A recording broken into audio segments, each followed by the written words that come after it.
165 permohonan baru 20 diterima, dan tahun 2025 ini 147 permohonan baru yang terproses lengkap dan diterima menjadi warga negara Indonesia. Artinya banyak ratusan, total lebih dari 700 lebih yang saat ini masih berproses melengkapi dokumen-dokumennya terkait mengenai 2 orang status yang kami ketahui sampai dengan saat ini. Kedua orang tua ini adalah warga negara Indonesia yang kemudian mendapatkan kesempatan untuk studi pasca sarjana di luar negeri gitu dengan fasilitas LPDP. Nah, kalau 2 warga negara Indonesia memiliki keturunan, tentu anaknya adalah anak Indonesia gitu. Nah, tinggal kemudian anaknya itu lahir di negara mana, apakah dia menganut ius sanguinis berdasarkan garis keturunan, kalau garis keturunan tetap warga negara Indonesia, ataukah ius soli berdasarkan tempat kelahiran. Nah, informasinya kan yang bersangkutan anaknya kemudian tercatat atau dia katakan berdasarkan media yang ada sebagai warga negara Inggris atau United Kingdom kan gitu. Nah, tentu ini menjadi pertanyaan gitu, apakah anaknya memang lahir di sana di Inggris, sementara Inggris termasuk salah satu negara yang tidak menganut ius soli ya, Pak Direktur. Tidak menganut ius soli, tidak berdasarkan kepada garis tempat kelahiran. Nah, yang kedua, pertanyaan menarik lagi. Anaknya usianya masih relatif kecil, belum dewasa. Kalau lihat dari garis keturunan kelahirannya dan orang tuanya tentu masih status warga negara Indonesia, tapi sama orang tuanya dialihkan menjadi atau diinformasikan seolah-olah menjadi warga negara asing. Nah, ini juga tentu melanggar hak perlindungan kepada anak gitu, kepada orang tuanya. Nah, sehingga nanti kami coba akan berkoordinasi dengan kedutaan dan juga kepada yang bersangkutan untuk memastikan apakah memang benar telah terjadi peralihan status kewarganegaraan. Karena secara hukum peraturan perundang-undangan yang ada, anaknya tetap menjadi warga negara Indonesia sampai dengan dia dewasa, nanti menentukan sendiri kalau sekiranya dia harus memilih kepada kewarganegaraan ganda di tempat dia residennya, tinggalnya. Karena dimungkinkan juga ketika dia berturut-turut lebih dari 5 tahun menjadi permanen residen di suatu tempat, dia mendapatkan potensi untuk menjadi salah satu warga negara lain. Tapi secara aturan peraturan perundang-undangan, otomatis yang melekat dalam dirinya karena bapak ibunya adalah WNI, ya dia otomatis menjadi anaknya warga negara Indonesia. Ini yang nanti kita harus tegaskan kembali. Termasuk juga kepada yang bersangkutan, semestinya ketika dia menjadi warga negara Indonesia mendapatkan bantuan pembiayaan dari negara Indonesia, harusnya ketika dia menjadi salah satu orang yang mendapatkan kesempatan mendapatkan pendidikan pasca sarjana di luar, itu tentu karena jasa baik dari negara untuk membantu dia. Harusnya dia berbangga dan harusnya tetap mempertahankan keindonesiaannya dan kecintaannya kepada Indonesia gitu. Maka kita nanti tanyakan juga klarifikasi kepada yang bersangkutan kenapa menjadi pertimbangannya seperti ini gitu. Nah, demikian. Yang kedua terkait mengenai apa yang kedua tadi?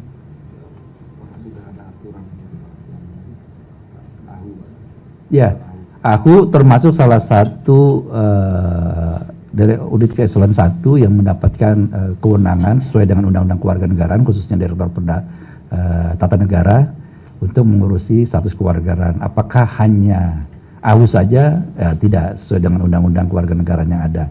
Tentu terkait dengan kementerian lainnya, imigrasi dan pemasyarakatan, masih terkait karena berkaitan dengan lalu lintas orangnya, berkaitan juga nanti dengan Badan Intelijen Negara, berkaitan juga dengan nanti Sekretariat Negara, terkait dengan nanti ada beberapa yang harus dikeluarkan keputusan presidennya dan lain sebagainya. Nah, kalau di dalam rancangan undang-undang bahkan lebih dari itu, ketika seseorang ingin kehilangan atau melepaskan kewarganegaraan Indonesianya, bahkan harus terkonfirmasi dari beberapa kementerian lembaga lainnya.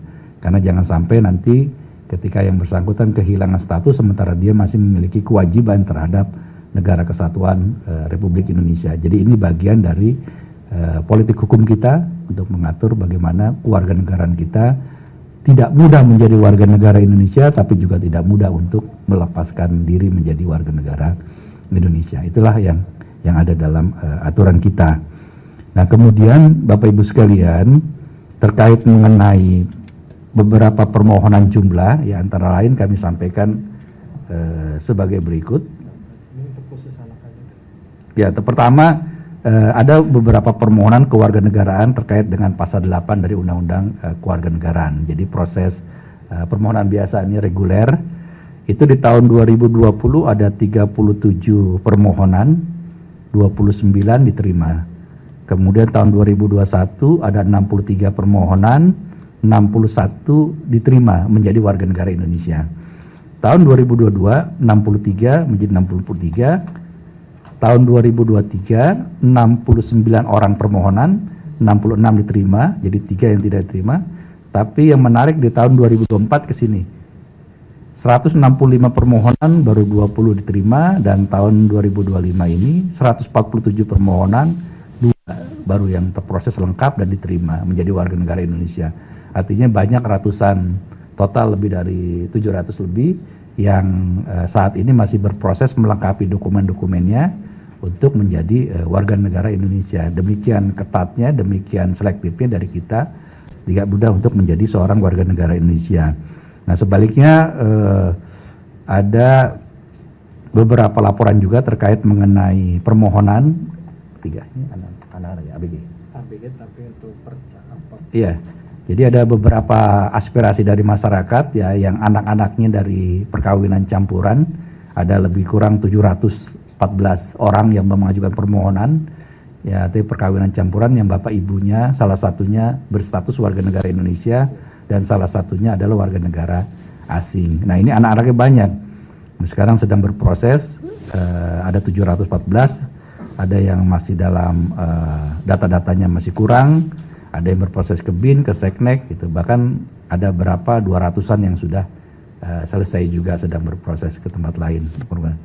Jadi demikian banyaknya tadi Bapak Ibu sekalian, kami ulangi lagi, warga negara asing yang ingin menjadi, yang sudah dewasa ingin menjadi warga Indonesia, dan anak-anak yang dari perkawinan campuran pun pengen jadi warga negara Indonesia, menegaskan dirinya gitu.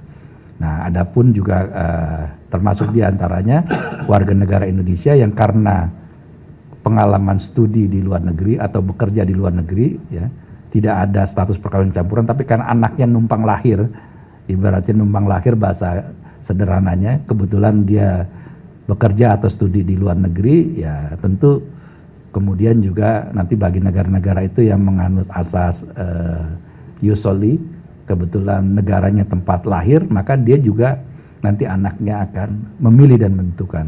Tapi ya mayoritas orang tuanya nggak ingin, karena semua keluarga besarnya ada di Indonesia dan sekarang sudah banyak yang pulang ke Indonesia, mereka nggak mau anaknya juga di sana, kecuali memang anaknya atau ya karena pilihan hak asasi anaknya untuk menentukan sendiri masa depannya gitu. Tapi umumnya orang tuanya tetap bermohon dan berharap agar anaknya tetap diikutkan menjadi warga negara Indonesia gitu.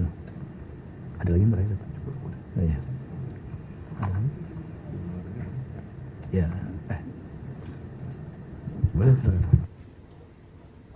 Ya, baik. Yang terima kasih Pak Dirjen. Masih ada lagi? Oh, masih banyak. Ya, silakan Mas. Dari mana Mas? Ya, yang baju. Nanti ya, setelah dari ini ya ke sana. Ya, ya. Oh, game online.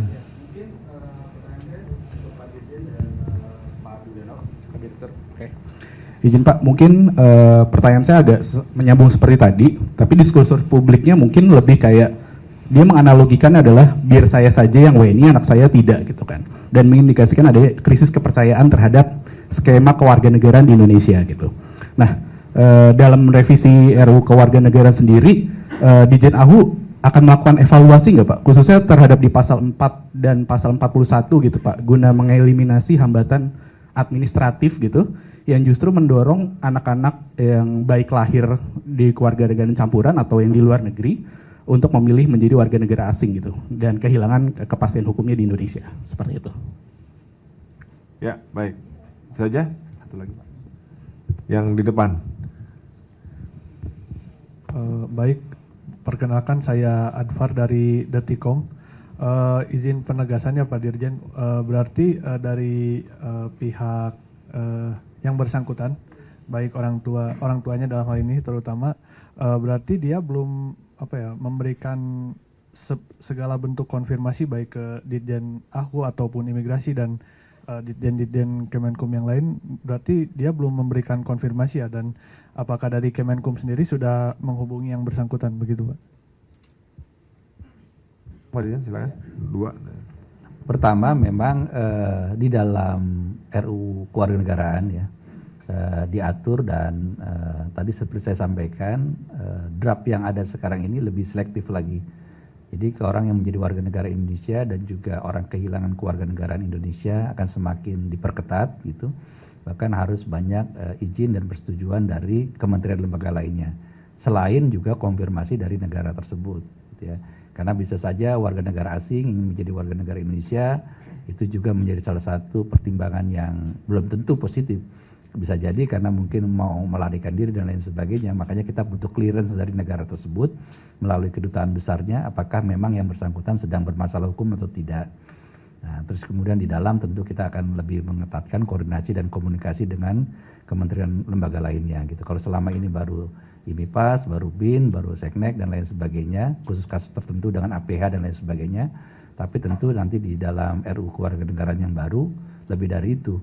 Ketika seseorang ingin melepaskan kewarganegaraan dari warga negara Indonesia, kita harus cek juga dari PPATK, POJK dan lain sebagainya, termasuk juga ATR BPN dan lain sebagainya. Apakah ketika dia meninggalkan Indonesia sedang tidak dalam kondisi pilot, tidak berhutang, ataukah ada sengketa hukum lain dan segala macam sehingga ketika lepas dari Indonesia tidak menjadi masalah yang lain sebagainya. Nah ini salah satu strategi politik hukum yang nanti akan dibangun supaya tidak mudah menjadi warga negara Indonesia, tapi juga tidak mudah untuk kehilangan status kewarganegaraannya. Kemudian yang terkait yang kedua tadi apa itu?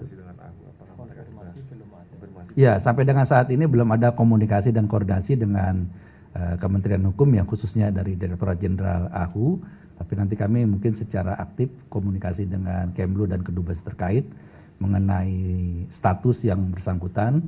Apakah itu sebatas pernyataan di media sosial, apakah memang menjadi kehendak resmi yuridis yang harus dia tuangkan untuk berkaitan yang status bagi anaknya. Tapi kalau melihat dari usianya dan juga status yang bersangkutan warga negara Indonesia, menyatakan seperti itu tentu juga tidak layak dan tidak elok dia sampaikan, apalagi anaknya juga belum pada masanya untuk menentukan statusnya sebagai apakah dia melepaskan warga negara Indonesia atau warga negara asing lainnya gitu.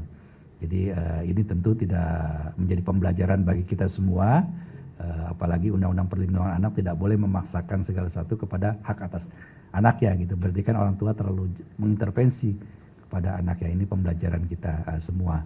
Adapun hal-hal lain yang terkait dengan masalah LPDP dan sebagainya, kemarin sudah disampaikan oleh Kementerian Keuangan dan memang bukan tusi kita juga untuk menjelaskan. Kita dari segi aspek status kewarganegaraannya saja dan juga dari peraturan perundang-undangan di bidang kewarganegaraannya gitu. Demikian cukup jelas, mudah-mudahan bisa menjelaskan itu semuanya. Terima kasih Bapak Ibu sekalian. Ya, saya rasa cukup ya, Pak ya. Subscribe, share, like, and comment. Subscribe, share, like, and comment.